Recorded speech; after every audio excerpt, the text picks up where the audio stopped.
Hello friends, आज हम वर्णमाला देखेंगे। वर्णमाला से एग्जाम में बार बार क्वेश्चन पूछता है। हिंदी वर्णमाला बहुत इम्पोर्टेंट टॉपिक है, तो आज हम वर्णमाला को ऐसे पढ़ेंगे कि हमें उसमें से कुछ भी छूटे नहीं, एकदम याद हो जाए। चलिए शुरू करते हैं। भाषा के बारे में आप लोग क्या जानते हैं? तो भाषा भाष शब्द से बना है और भाष का अर्थ होता है बोलना। हम किस शैली में किससे बात करते हैं, बोलते हैं, वो हमारी भाषा होती है। तो भाषा की सबसे छोटी इकाई क्या होती है? यह है ध्वनि। तो भाषा की इकाई आपसे पूछे तो आप लिखेंगे वाक्य। भाषा की इकाई होती है वाक्य। वाक्य से छोटा होता है उपवाक्य। उपवाक्य से छोटा होता है पदबंध। पदबंध से छोटा पद, उससे छोटा अक्षर, और अक्षर से छोटा होता है ध्वनि। ध्वनि को हम वर्ड कहते हैं, अक्षर को हम शब्द भी कहते हैं। यानी भाषा की सबसे छोटी इकाई हो जाएगी ध्वनि। अगर पूछे आपसे भाषा की सबसे छोटी इकाई तो आप ध्वनि या वर्ड कहेंगे। अगर सिर्फ पूछे कि भाषा की इकाई क्या है तो आप बोलेंगे ऑप्शन में वाक्य। जो ऑप्शन में दिया होगा उस अकॉर्डिंग आप आंसर लगा देंगे। अब हम वर्णमाला पढ़ेंगे। वर्णमाला, इसमें कितने स्वर हैं, कितने व्यंजन हैं, ये सब हम अभी एकदम कंठस्थ कर लेंगे, अभी हमें तुरंत याद हो जाएगा। ये देखिए, जैसे एक शब्द है राम। राम में आप बताइए अक्षर कितने हैं? राम में अक्षर हैं 2, एक है रा और एक है मा। और वर्ड कितने हैं? वर्ड और अक्षर में यही अंतर है। यहीं पे आप एकदम कंफ्यूजन दूर कर लीजिए कि वर्ड कितने हुए और राम में, और अक्षर कितने हुए।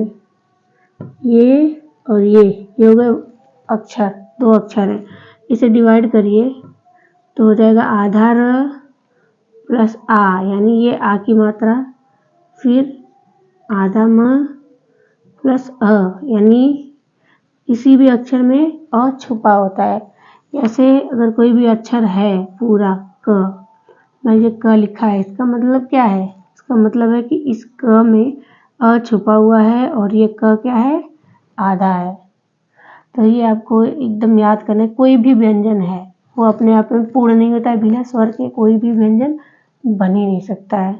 तो ये हो गया आपका। आप अभी जान गए होंगे कि कितने अक्षर हैं और कितने वर्ड हैं।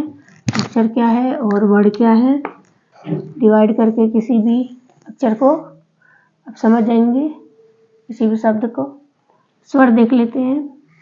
महर्षि पाणिनि ने स्वर अच तक बताए थे। जो 14 सूत्र दिए थे उसमें अच तक उन्होंने स्वर बताए थे।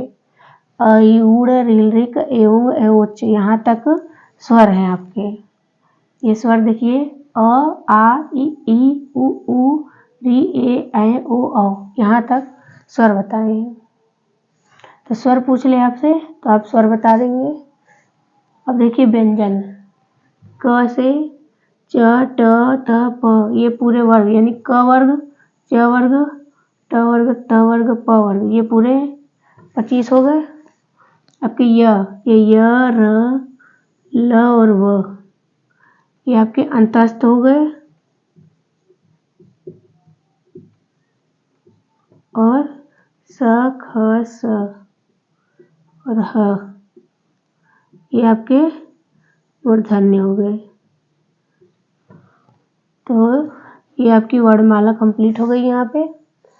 अब देखिए, ये अरबी फारसी शब्द कुछ है जिन शब्दों के नीचे यहाँ पे बिंदी रहती है।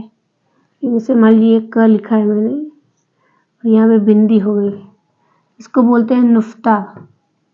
ठीक है, तो जब नुफ्ता लग जाएगी तो क्या हो जाएगा? वो अरबी या फारसी शब्द है। ठीक है, अंग्रेजी का शब्द जैसे ये औ पढ़ते हैं, इसको औ, थोड़ा सा ओ की साउंड आता है, वो औ हो जाता है, तो वो अंग्रेजी का साउंड हो गया। तो इस प्रकार से हम लोग यहाँ तक देखे। अब हम स्वर को और विस्तृत तरीके से देखेंगे।